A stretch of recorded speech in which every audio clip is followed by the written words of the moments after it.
Hey everyone, thanks for tuning in.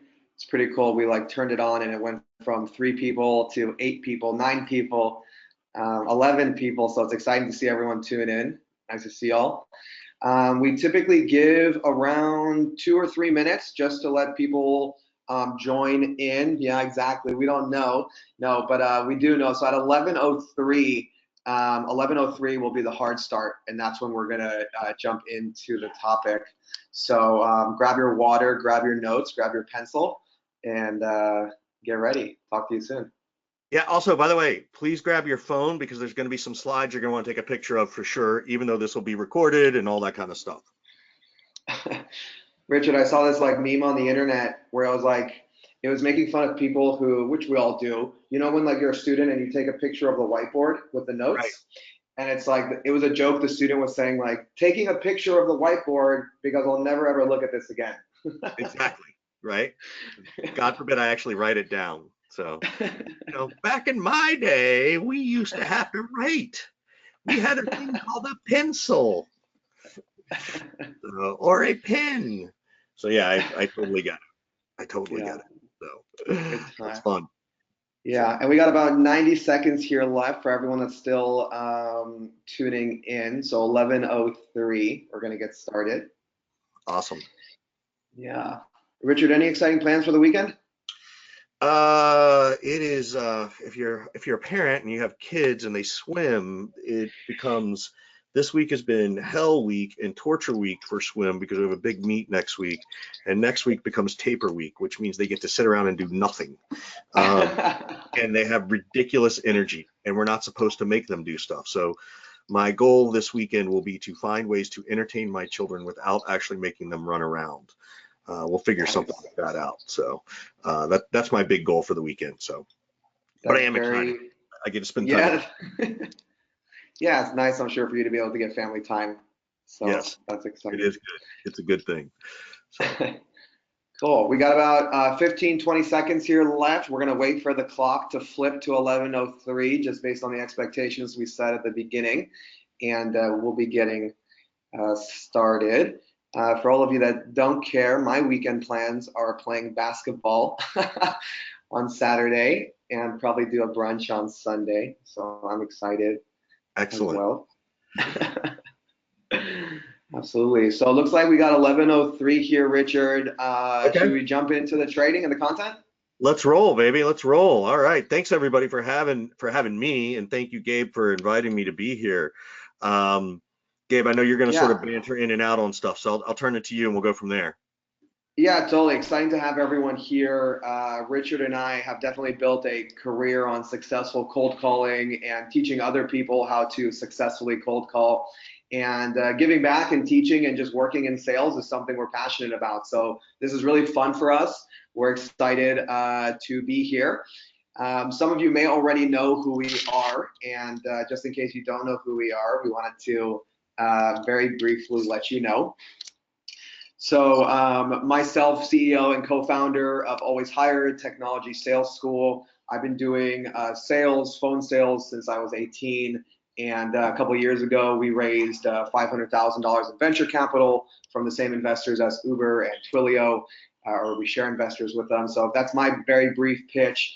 Richard, you want to introduce yourself in case there's like one person in the world that still doesn't know who you are in tech sales? I'd be shocked if there was only one person who didn't know, but thank you. I'm humbled by that approach. Richard Harris, founder of the Harris Consulting Group. My goal as I help the sales community is teaching reps and managers how to teach their reps how to earn the right to ask questions. And then from earning that right, which questions to ask and what order to do it and how to do it in a very meaningful and conversational way that doesn't sound like a job interview.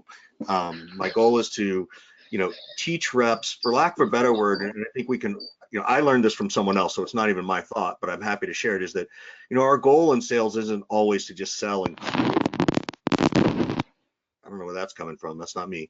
But our biggest goal is really to help people reduce the risk associated with the decision that they need to make. And if we can do that in a meaningful and thoughtful way, the customer or your prospect has a much better experience. Hopefully that leads them to choosing us. It doesn't always, but even if it doesn't, we've done it in such a way that they remember who we are. We put out some good sales karma in the world. And you know what? I have people now, now that I've been running my sales org for my sales training for 5 years, have people coming back year, 2 years later where they didn't choose me at one company, but they chose me at the next. So it's really important that not only what we do, but how we do it leaves a very lasting and strong impression with people. So that's really what I do and who I work with. And I work with Gainsight and Zoom and Sales Loft and oh gosh, who else? JustWorks in New York. And I'm actually starting something with Headspace, which is my new favorite app, by the way. If you're ever trying to create mindfulness in your world, it's so good. So this is what I do for people. And this, what we're doing today is an actual piece out of the training. Like this is exactly what you would get. Probably 80% of it, 20% would be customized, but this is what we're doing. So I'll stop there and sort of move forward because I know you don't want to hear about me as much as you want to hear about the content. Well, that was really helpful. And on the topic of questions, if you do have any questions, please feel free to ask. You can ask them in the chat. And we have our wonderful Gigi here who's going to be fielding the questions and make sure Richard and I share them. So you can save questions till the end, but I would honestly recommend if you have a question in real time, just ask us and Richard and I will just answer it. And Yep. if it's hard to give you a short answer, we'll probably say like, this is a bigger topic, but here's a way to approach it. But Yep. I'm sure Richard, right? Yeah, exactly. So don't be shy. Yep. We're all in sales. We're here to help each other. So if something comes up, ask and we'll do our best to answer it.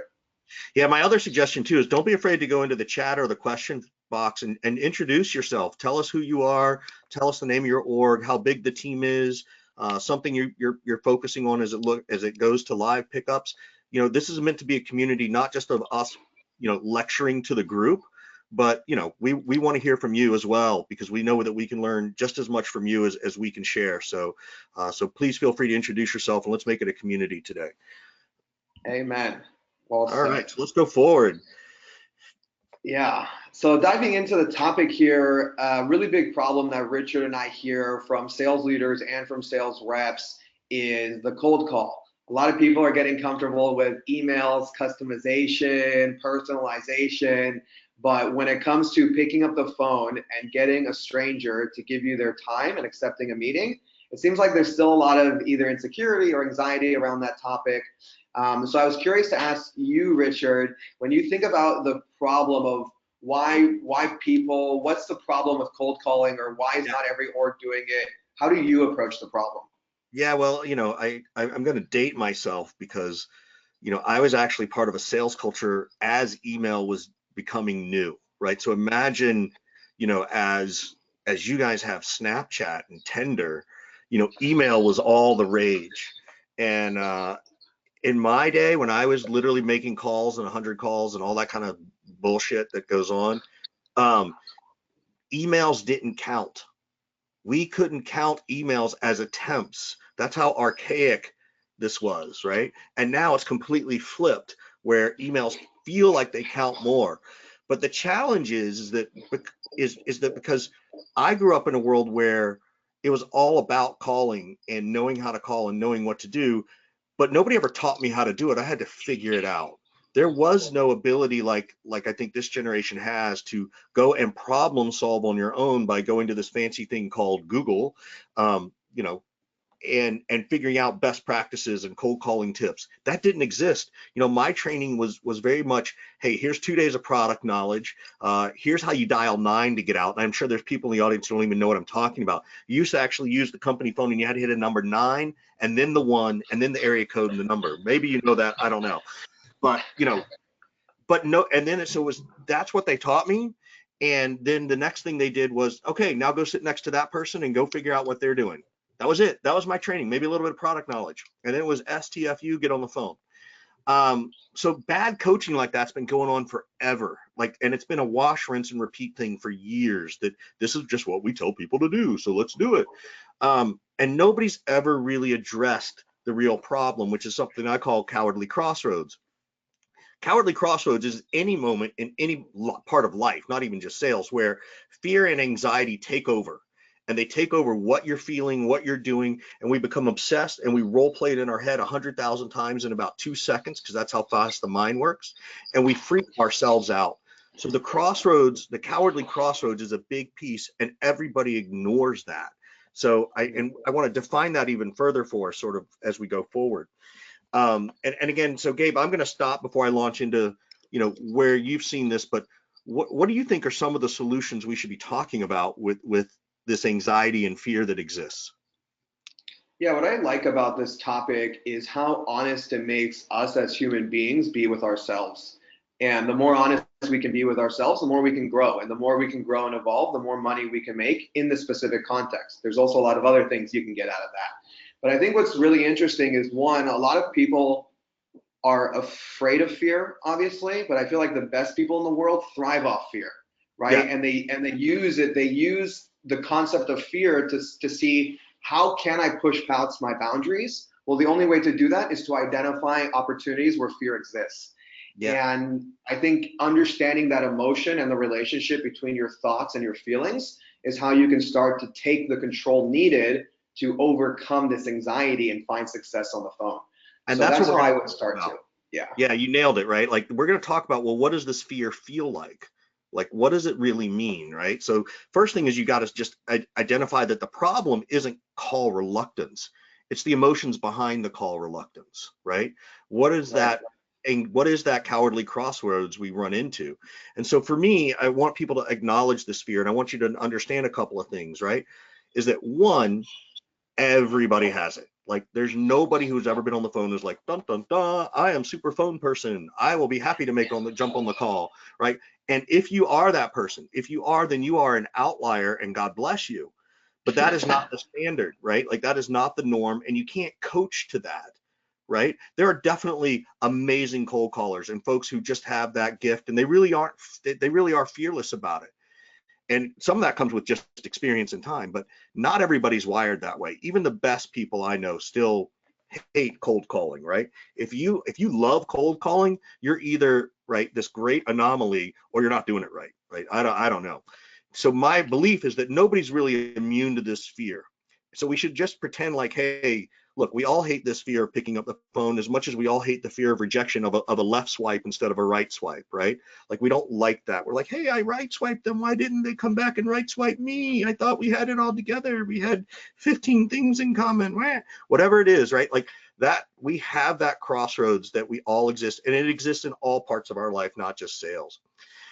The goal then is, once you acknowledge this fear, is to strategize your way out of this fear, right? How do you actually work to acknowledge it, recognize it, and then do something about it? And that's the part where I feel like coaching has been missing for years. It certainly didn't exist for me. Nobody wanted to sit down and talk about how I was feeling about making cold calls. It was just, STFU, you need to hit 100 dials today.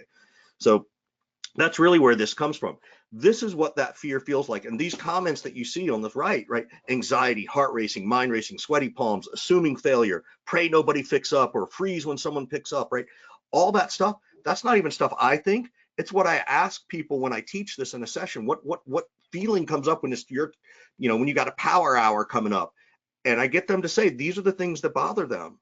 And I'm glad that they do, because then it makes it easier for us to talk about it, right? I don't know any part of any relationship, whether it's with a person or your mom or your significant other or even yourself, that until you actually identify the problem and acknowledge that it exists, that you can ever really solve it. Otherwise, we just push it down and we hold on to it and we sit on it, and it bubbles back up 15 years later in therapy. Like, that's what happens. And then you finally acknowledge it. So I'm going to stop there, because I've been ranting for a second.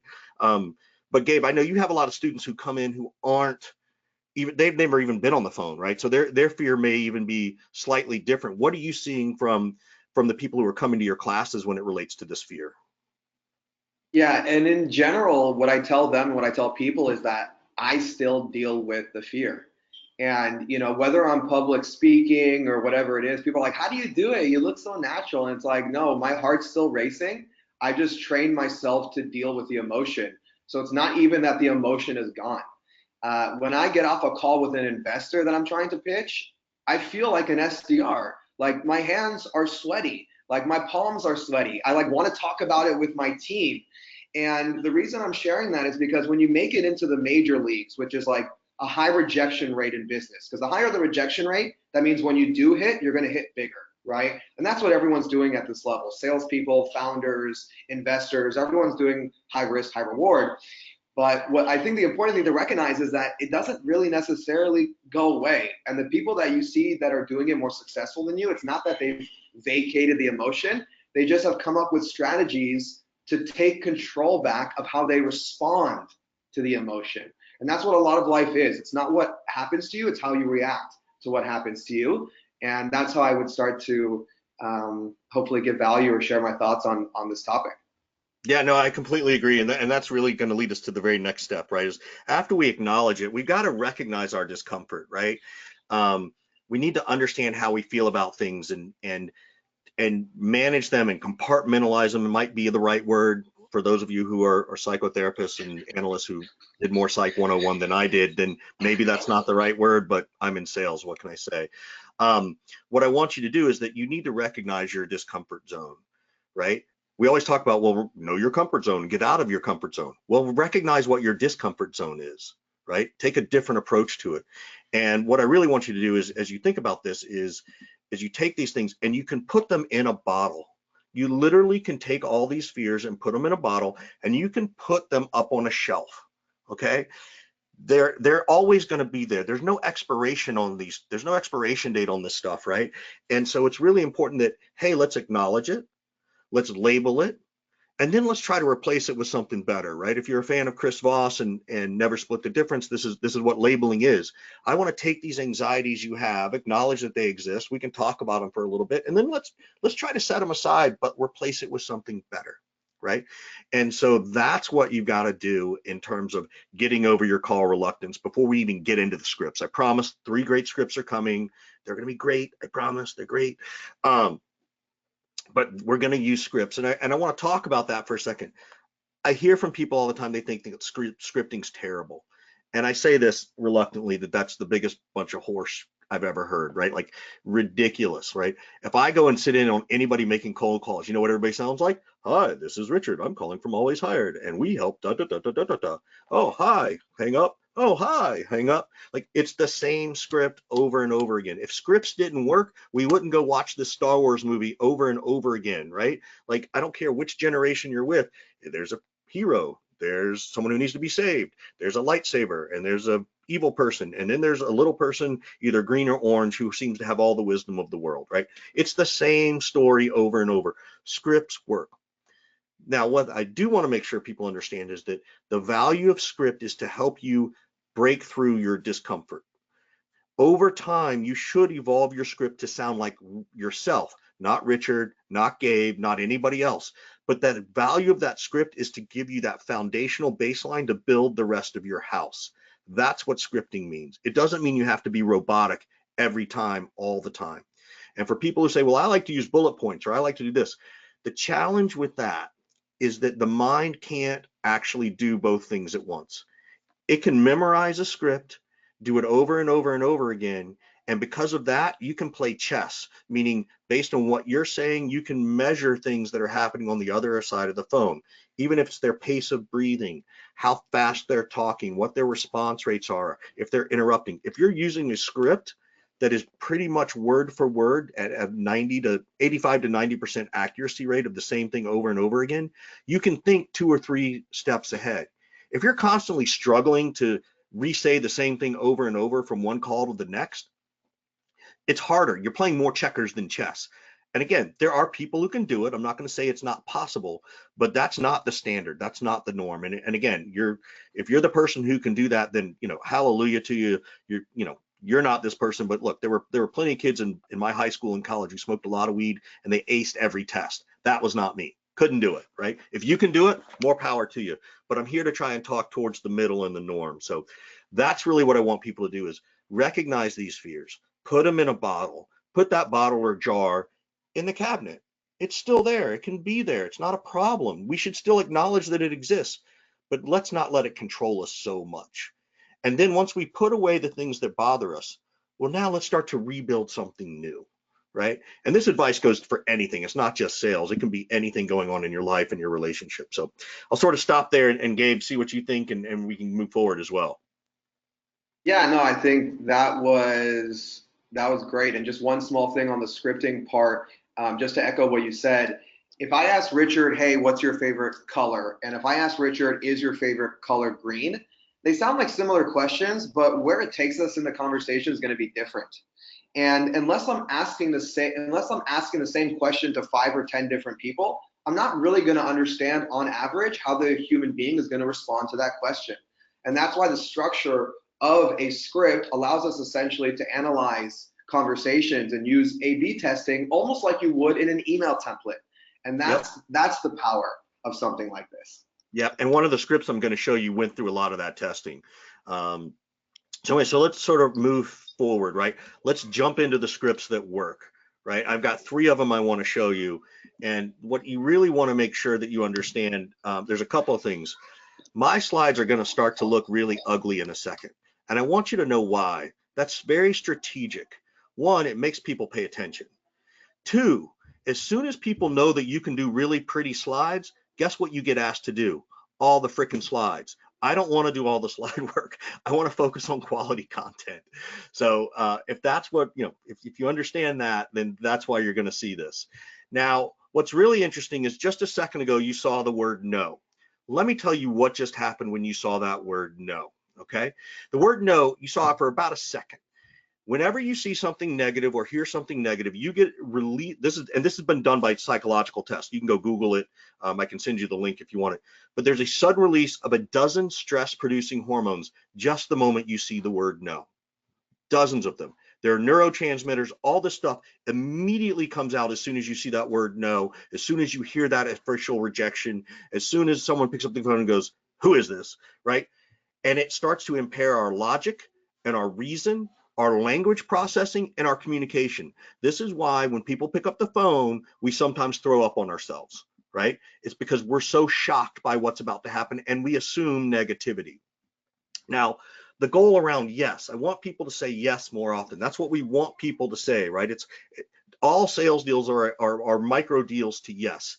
And again, I don't want to manipulate people. I'm not telling you to do this in a negative way or to try and manipulate it through only open or closed-ended questions.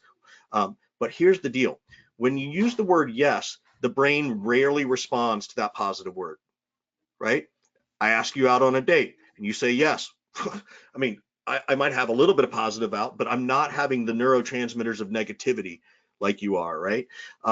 They're not a threat to our survival. That word yes is not a threat to our survival. The word no is. So we go into a fight or flight response just by seeing it.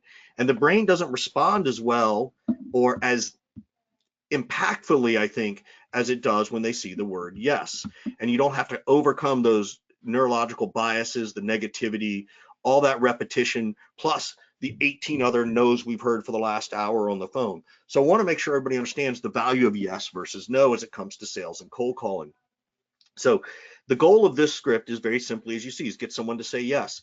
I want to ask people questions that I already know the answer to, right? And this is an example. You may need to substitute out a couple of them, right? But is this Richard? Yes.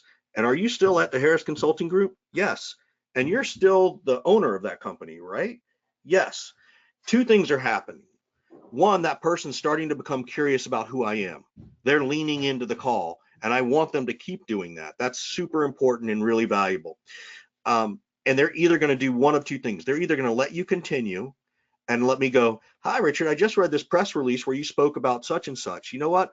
Our clients are telling us that we help them do blank and blank using our products. I'm wondering who I should speak with." They're either going to let you get that out, or they're going to go, "Yes, yes, yes. Who is this?" And whenever you ask someone who it is, guess what you want to know? You want to know who it is. Their mind is actually open because of the yeses to figuring out what's going to happen next. So this is the yes, yes, yes script. And you can see on the right, you need to know why you're calling. You need to have a real pain resolution. You want to have a single call to action when you get this live pickup, right? And then you need to be prepared for who is this? So I have strategically and purposefully not put the, "Hi, this is Richard. I'm calling from so-and-so," right? We all get that phone call. We all get it. And we're salespeople. And what happens? We have a visceral response of negativity to like, ah, crud. I picked up the phone. Oh my God. How did I pick up the phone? Why did I pick up the phone? I thought it was somebody important. I thought it was that other call I'm supposed to have with my client or prospect. So that is really what we're trying to accomplish here, is to make sure that people understand the value of yes versus the value of no, and how to use this in a script. So I'm going to stop there and sort of get some feedback. And, sorry for all the background noise. I'm working from home today. So I think it sounds, on my side, it sounds pretty clear. At least, have you seen the CNN thing where the guy's like in Asia and then like his child runs right, into the door? totally right. At least it's not that bad. Yeah, exactly.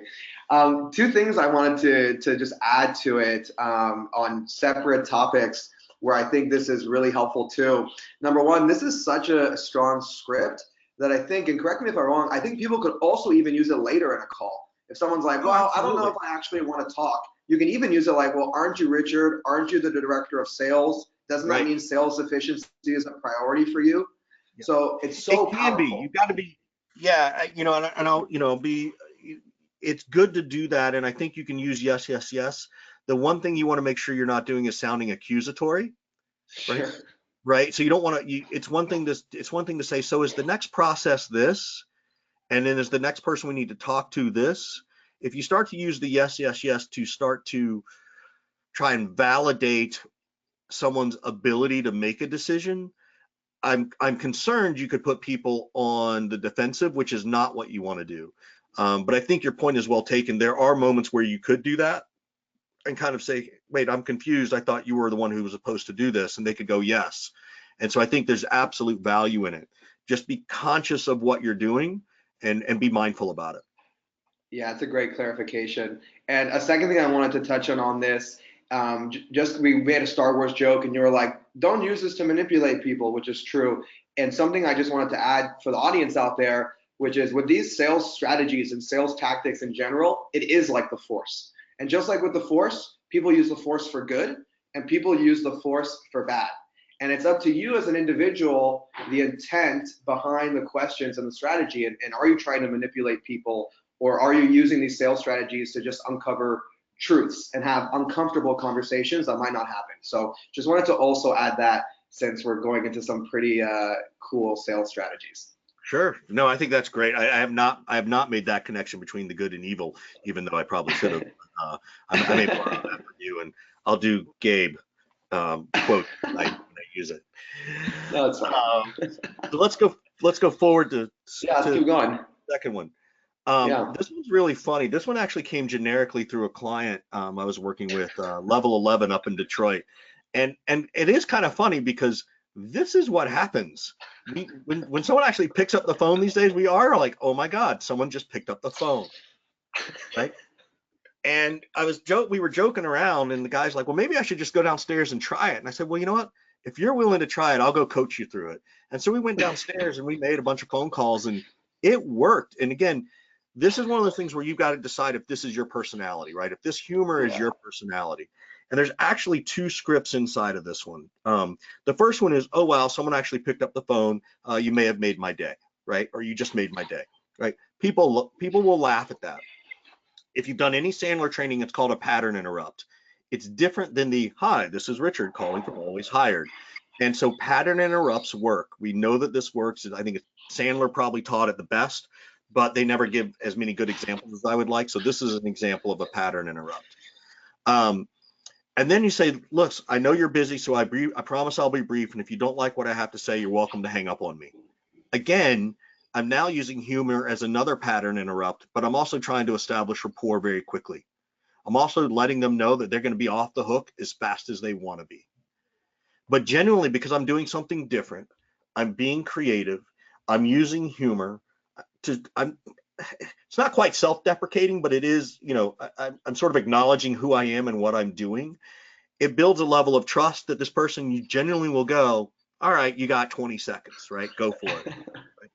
And again, our goal is they're going to say, well, who is this? Well, I want someone to ask me who it is versus me telling them who I am. When someone asks me something about me, they're genuinely interested. Even for a split second, they're genuinely interested, right? That's way better than me trying to cram it down their throat, right? Doesn't work so well when I go, hey, look, I've got a house and I got a car and I have my mortgage and hey, look, I don't have any credit card debt. Let's go out for coffee. It just doesn't work quite like that, right? So that's what I want people to understand. How this is two different scripts. I have some people who are like, oh my God, Richard, that's really hysterical, but I could never do the oh wow part. Someone picked up the phone, you made my day, right? Totally fine with that. The other way to use this is to take off that top line and just quickly disarm them and establish rapport, which is, hey, Gabe, I know you're busy, so I promise I'll be brief. And if you don't like what I have to say, you're welcome to hang up on me. Is that fair? Right? And here's the interesting thing. That word fair is there very specifically. Rarely will someone say, nope, that's not fair. Goodbye. Right? You might get that. You might get the hang up. But most people want to be treated fairly and they want to treat people fairly, right? It's part of our human psyche, it's part of our human culture. And so for me, that's why that word is so important. So this is two ways to do it, one script, two different ways. So I guess technically I'm going to give you 4 scripts instead of 3, but I'll stop there and kind of see, Gabe, what kind of things do you want to add to this? I was gonna say, but wait, there's more with the Right. script joke.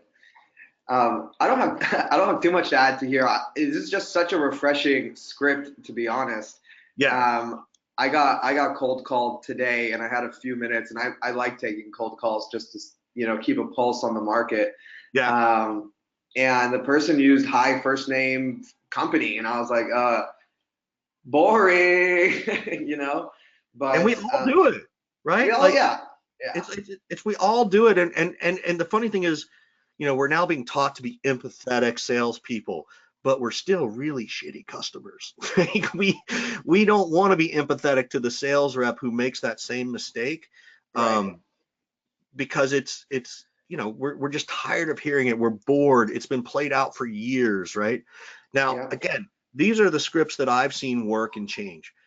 There are people, and I will say this all the time, look, there are people who know how to make the, hey, this is Richard from, Always Hired, here's what I'm calling about. If you can make that work and you crush your numbers, then by all means, don't change just because Richard said to change, right? Keep an open mind about it, be thoughtful about it, try something new when you feel like trying it. And I'll tell you a good, at the end, we'll talk about when's a good time to try something new, but do what works for you. And if you're in a amazing space and you're crushing it all day long, then I wouldn't change a thing. First of all, keep these for when you need to do something different. So yeah, totally. And one thing I've noticed is typically like a first name, first company is going to be like really big enterprise sales. Like you're calling such a high level exec that there almost is no emotion. So they're like, okay, you're a salesperson. What's your value prop? I'll give you 30 seconds. Right. right. So I've seen that. I've seen it sometimes in that scenario. And also just the concept of like, I'm going to call you and the first thing I'm going to do is tell you my name and company. It's like, how selfish are you? Where it's like, as soon as you walk in the room, you're like, hi, everyone I've never talked to before. I'm Gabriel of Always Hired, king of sales school. Like, it's just, sorry, there we go. It's just like a very selfish way to open a conversation. And if the other person really wants to know who you are, they're going to ask you. Right. Right. And I think just kind of echoing some of the sentiments here. So I Yeah. also really like the script. Yeah, no, and I agree. I think, we've been talking forever, make it about them, make it about them, make it about them, and we don't know how to do this. Well, this actually Right. makes it about them, right? Right. Both of these first 2 scripts, it's all about them. Who are you? Are you this Right. person, right? Or, hey, I know you're really busy, right? So it's all about them, and I think that people appreciate that recognition. The other piece that I love what you were saying about, calling to these larger companies where people have been cold called, they've been cold called for 20 years and they're just like, oh my God, I picked up the phone. People will actually do business with you or give you that opportunity just based on how you do business, regardless of what you actually do. So the fact that you're trying to be creative, the fact that you're trying to do something different than what they normally hear, they actually appreciate it, right? They may not acknowledge that appreciation, they may not think about it, but it's memorable to them, right? And it's going to be good. And so you just got to, keep plowing away and trying. Um, I want to go on to the third script, right? This is the next one. This is the 27-second rule. This is the one that I really like. This is not my script. This actually comes from Connect and Sell. If you don't know that tool, it's an amazing tool. They are not a paid sponsor. This is me just literally getting permission to share their wisdom with us. And Chris Beal put this together, and he put option 1 together. Option 1, and they tested this. They've made over 100,000 calls with this script, and they played around with everything. They played around with 27 seconds, 26 seconds, 29 seconds, 30 seconds, whatever. Well, they tried several of them, and 27 seemed to be the one that resonated with people. I don't know why. I know it has something to do with odd numbers because we like odd numbers. But 27 seconds, if you think about 27 seconds versus 30, well, what's the difference? 30 seconds feels like a burden sometimes. Do you have 30 seconds? No, I really don't have 30 seconds. It's like a hallway conversation. Do you have 30 seconds for me to ask you this question? Well, one, nobody believes it's ever going to be 37 seconds. So for some reason, 27 seconds works. I'm going to walk through each line of this as I learned it from Chris. And that, he immediately thinks that it's important to acknowledge that you are who you say you are. Hi, this is Richard from Always Hired. I know I'm an interruption. So I do acknowledge who I am to let someone know that I'm trying to be respectful. And then I'm telling them that I know that this is an interruption. I'm not asking them if this is a good time or a bad time. I know I'm not asking them or trying to schmooze my way through. You're just acknowledging the fact that this is absolutely 100% an interruption. And that catches people off guard. Again, it's another type of pattern interrupt. Hey, this is Richard from Always Hired. I know I'm an interruption. Can I have 27 seconds to tell you why I called? Right? Again, it's a little bit like that fair word. Very few people are going to say, nope, you can't have 27 seconds. If they do, then move on. It's no big deal. That's fine. Right?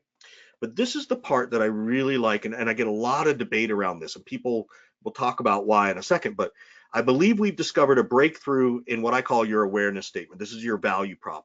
That value prop in this awareness statement is not your elevator pitch. It's a pain you solve.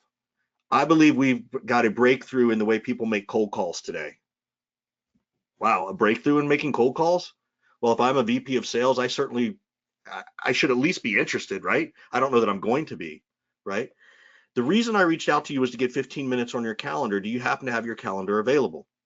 Right? So let's break this down into a couple pieces. One, the awareness statement is supposed to make them go, wait a minute, a breakthrough in this problem that I know that I have? Well, yeah, I guess I should give you 27 seconds, right? You're not always going to get it, but that word breakthrough means something. Now, I've talked to a lot of people about this, and they're like, well, I don't like to use that word breakthrough. And I go, well, what don't you like about it? And they're like, I don't know. It just sounds, and I go like this. It sounds like sham wow, right? It sounds like a late night infomercial, right? Like sham wow, right? A breakthrough, right? OxyClean. And I get where that's coming from. But I think the important piece is to understand, if you hear how I'm saying it, like, hi, this is Richard calling from Always Hired. Look, I know I'm an interruption. Can I have 27 seconds to tell you why I called? I believe we've discovered a breakthrough in how people make cold calls. If I soften it and don't go sham wow and lower my pace and lower my tone just a bit, it actually makes people lean in, right? And now they're going to pay attention. Now I'm going to give them my single reason to call is, I don't want to sell you today. I want to see if you have time on your calendar, right? And if you followed me or John Barrows, like, everybody can find 15 minutes, right? 7 minutes, 15 minutes, whatever, right? It's hard to get someone to give you 30 minutes on a calendar. That's very, very hard to do. Again, I debate this with different companies because it's like, well, our pitch needs to be 30 minutes. My suggestion is try it and see which works, right? As Gabe said earlier today, A/B test some of these scripts. There are certain words you should change and certain words you shouldn't, right? But A/B test it. And then I love the call to action on this. Do you have your calendar available?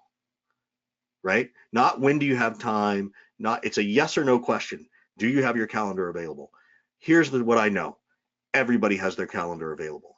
It may not be easily available, but it's available. If they answer on this thing on their cell phone, their calendar is available. If they answer on an old school landline, their calendar is available because I know they're sitting in front of a computer, right? So it becomes an easier discussion. Rather than debate the merits of your value proposition, you're trying to engage them in something on their calendar, which is a little bit less trying to prove someone right or wrong, right? So I'm going to stop there for a second. See, I don't know if people have questions on this one or not before we go into option 2. and just sort of get some feedback from you, Gabe, and or the audience if they've got anything to share or add. Yeah, this is great so far, and it looks like we do have a couple questions. So Gigi, you want to just slot in the questions? I was also going to say jokingly, as I look at the title, this looks like a biblical verse, like script 327, and the Lord is Oh my saying, gosh, "You I shall love it. use your." Yeah. Everybody, right? John Barrows has the "Make It Happen." This may have to be mine. Script 327. Right? That's pretty funny. I'll have to let Chris. Actually, I have to let Chris do it because it's connecting cells. But that's pretty There you funny. go. That's good. Yeah. Yeah. We have a question here. What if you don't know the person's name? You want to take that one first? I'm assuming that goes back to the yes, yes, yes question, right? If you don't know their name, then I wouldn't use that script, right? Like not all of these are designed for every single call, right? But you can still start with something else. Now, is this so-and-so, right? Or is this such and such company? Is this, and you guys are located on Moraga Avenue, right? And you guys have been in business 20 years, right? And whatever it is, you can come up with 4 or 5 or 6 questions. Those were just 3. You need to have 3, and those are just the first 3 that I picked because most people are usually pulling and have LinkedIn up or something like that with folks like this. So it's an obvious answer is what you want. But it's a great question. And again, like I said, not every one of these scripts is designed for every situation. So maybe in that instance, if you don't have enough yeses, then I would go to the other 2 scripts to try. Yeah, one thing to add, and it's not exactly applicable, but it might help you in a general similar scenario.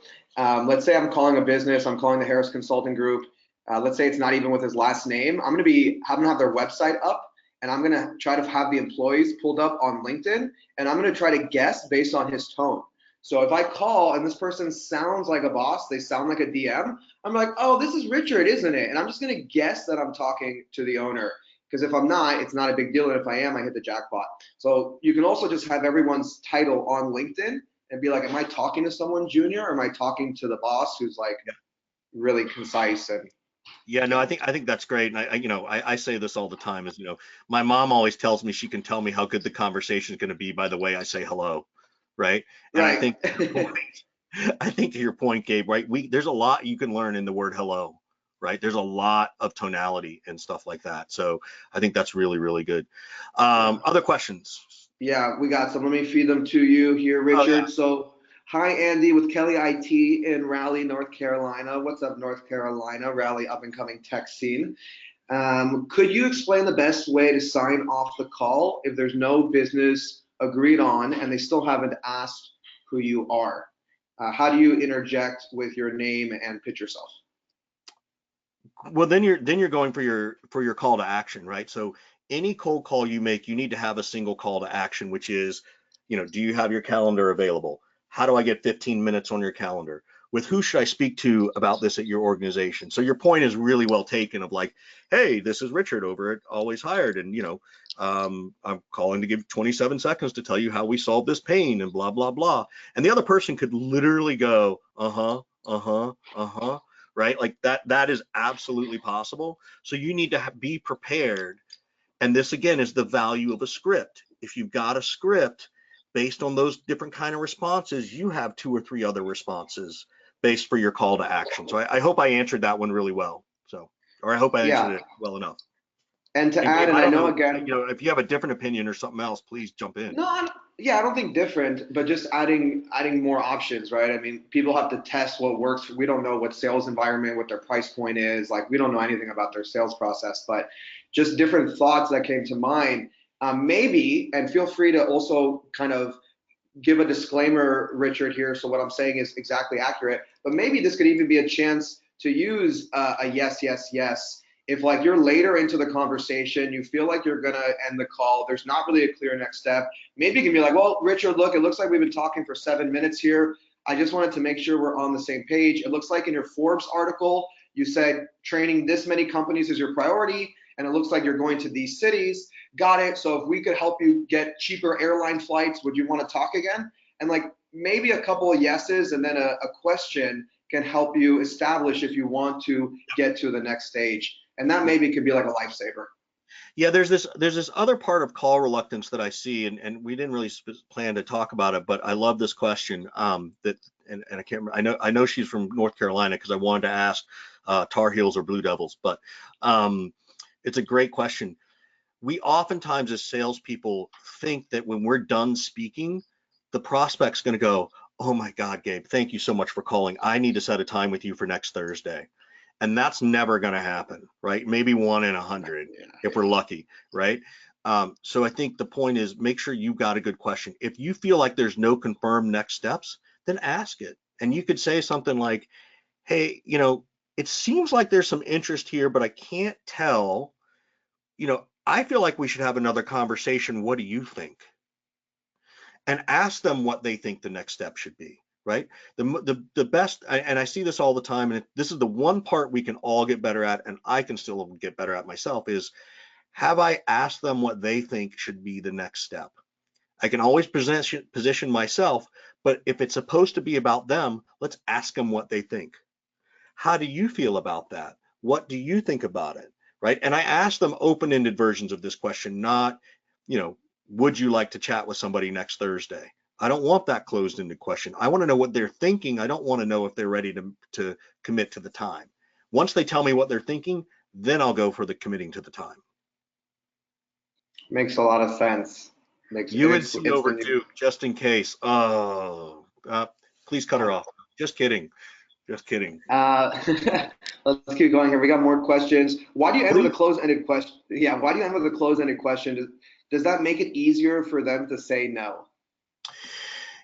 So I don't have enough context for when you were, which script you were asking. It was probably, yeah, which script was it? Do you happen to have your calendar available? I'm guessing it's that one. Yeah. Here's how I teach open and closed-ended questions, right?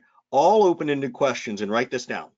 They all start with what, who, where, when, how, why. Okay? Open-ended questions are designed to let you learn more about what's happening. Closed-ended questions all start with is, are, would, could, should, do, does, is, can. And so the value is that you do want to know yes or no if we can move forward, right? And so when you ask someone if their calendar's available, the rejection you're going to get, remember that no that popped up, that red no that sends those endorphins? Remember, they're rejecting the calendar. They're not rejecting your value prop, right? And that's a big difference, right? And again, as you script things out, well, if they say, yes, I do have my calendar available, you need to figure out the 2 or 3 things you're going to say next, to say next Tuesday at 4, great, what day works for you, whatever question is you want to ask. And if they say no, then you can say, great, well, how do we get time on your calendar, right? Is this a pain you're looking to solve? Again, so the value of the closed-ended question, open-ended questions allow you to do better discovery in most cases. Closed-ended questions in most cases are defined to let you try and are designed to let you try and determine next steps.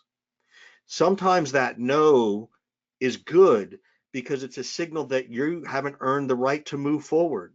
So we should acknowledge that we haven't done that and back up and go do some more open-ended questions. So I don't have a problem. People say this to me. I don't know if this is where the question was coming from. I was always taught to never let them say no. Why? That's just some myth, right? Like 100 calls a day. You should make 100 calls a day. I'm like, really? Here, you come down here, Mr. CEO or Mrs. CEO, and you make 100 calls a day and tell me how easy it is. It's my favorite thing to say to people, by the way. Going off on another rant, so I'm going to stop and be conscious of time and what other questions we can answer for folks. So, but I hope that answered the question for whomever asked that. Nice. And if anyone feels like they have an add-on question or they want a clarification, please just let us know, and we'll stay or recircle on the topic. Yep. Next question here. Do you think this is good for a warm lead, as in they are using our free application and they know who we are already? Yeah, so again, like you have different buckets of leads, right? You have super cold, you have marketing generated leads that are white paper downloads, which are, Luke cold, but not super cold. Then you have, the demo request, which is kind of a medium cold or potentially warm. Then you have people who have gone into trial, right? So at that stage, it's not a cold call anymore, right? And probably in those cases, if someone's using, and if it's you're in this sort of freemium version, right, of hey, someone gets 15 days free, then my goal around a call like that is to make it very human. It would be like, hey, this is Richard over at such and such. I know you're in the middle of your trial. I just want to let you know I'm a real human being if you have questions. Like, this is my direct cell phone number, right? Like you saw my cell phone number at the beginning of the slide. I guarantee you, well, now they might, but nobody's going to cold call me. But there it is. I published it. You know, if you go to my LinkedIn profile, you can see that my cell phone is published. You know what I get all day long? Emails. Like, pick up the phone, people. But again, I digress. It really changes the scripts you use are different based on the scenario that you're in. And I think it's a great question. If you've got someone in a free trial or you've already had a couple of conversations, then you're going to have to make modifications to these scripts. These scripts were designed, and the session was designed to be around the live cold pickup. But it's a super great question, and I think you can. I hope that answered it well enough for you. Yeah, and just a couple small points there. It is a great question. You could probably adapt some of these scripts. So I don't know what your connect rate is of the inbound. Let's say you have a low connect rate, and even though they're inbounds, people are still brushing you off. Maybe you do go to the yes one. Like, hey, are you this person? Hey, you're the head of IT. Hey, you installed the app. And then maybe you're like, what did you think? And then you're like, do you think this could help your business? Yep. But if they are picking up and you have a great connect rate, then you can probably go in a little bit softer and just be like, hey, I saw you downloaded the app. I saw you clicking around on these features, wanted to collect some user feedback, and just like see how warm they are. And Yep. so yeah, definitely different scenarios depending on what your connect rates are on the inbound. Totally agree. That's great advice, Gabe. Great advice. I know we're sort of getting to the bottom of the Yeah, hour. I want to I be got mindful of another one. time. Yeah, I got one. I got another question I'm going to feed you. Okay. We'll see how. I have a really good one to this one actually too, if not. But let me feed you the question first. John from Boston, John Barrows. No, John from Boston. One of the challenges we deal with is when prospects say no because they're either using our main competitor or a big company that's internationally known. How do you rebut this objection? Providing value within a small time frame is difficult when these big companies have such a large rapport. Yep. So for me, that's this breakthrough one. That's the 27 seconds, because one that you're talking about something that you've got to break through a lot of noise. You've got to break through the incumbent, and they need to hear that word. That's the first thing. The second thing is I think you also need to aim higher. Keep going as high as possible, because the higher you go up, the more those people have visibility and desire to hear about breakthroughs, right? They may not have the time or be polite about it, but when you use the right kinds of words, you should be trying to break through, right? And look, if you're an apples to apples comparison is and you're commoditized in your service, you're going to have a harder time, right? But again, people will shift if you can show them extreme value for at least shifting. However, before you do that, you got to show them extreme value for why they should even listen to you. And so that's for me where this script of 27 seconds really works.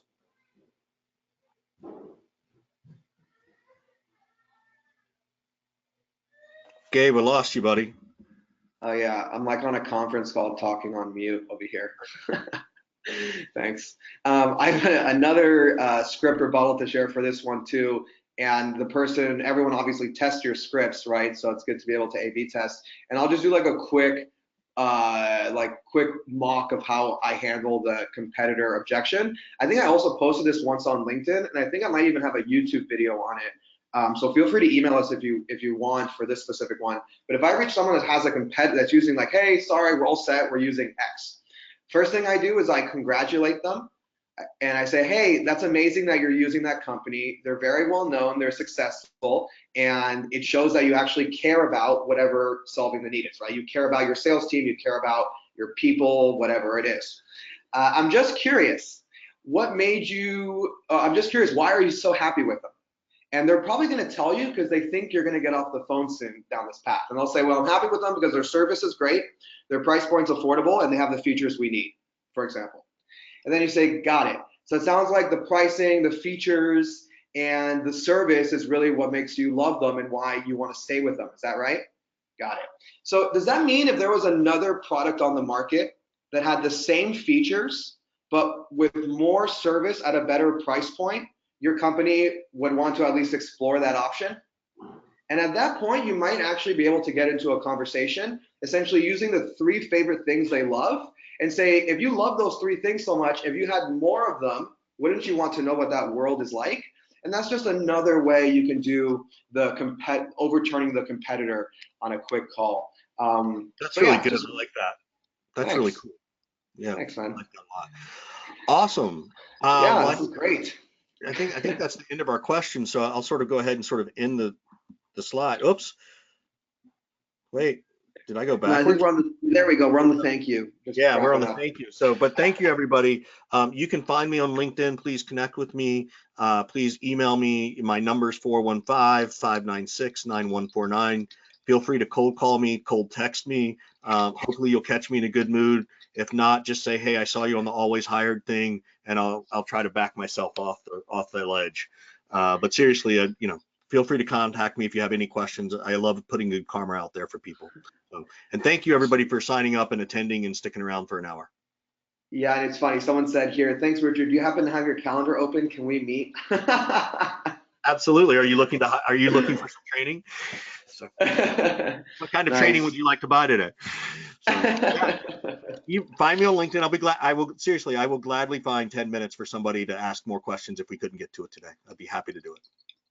Nice, everyone. Well, thanks so much. If you want to follow along, Always Hired, you can find us online as well, or on any of our social media channels, Always Hired. And I'm Gabe Moncayo on the internet. So, Richard, this was great, man. I had a lot of fun, actually. Me too. Me too. This was a lot of fun. I really enjoy it. I was able to put some new jokes in there. So it's always good to have a good test run where I can't tell if the audience is laughing or not. As far as I know, everybody laughed at the jokes. So thank you, everybody. We'll see you again next time. Thanks, everyone.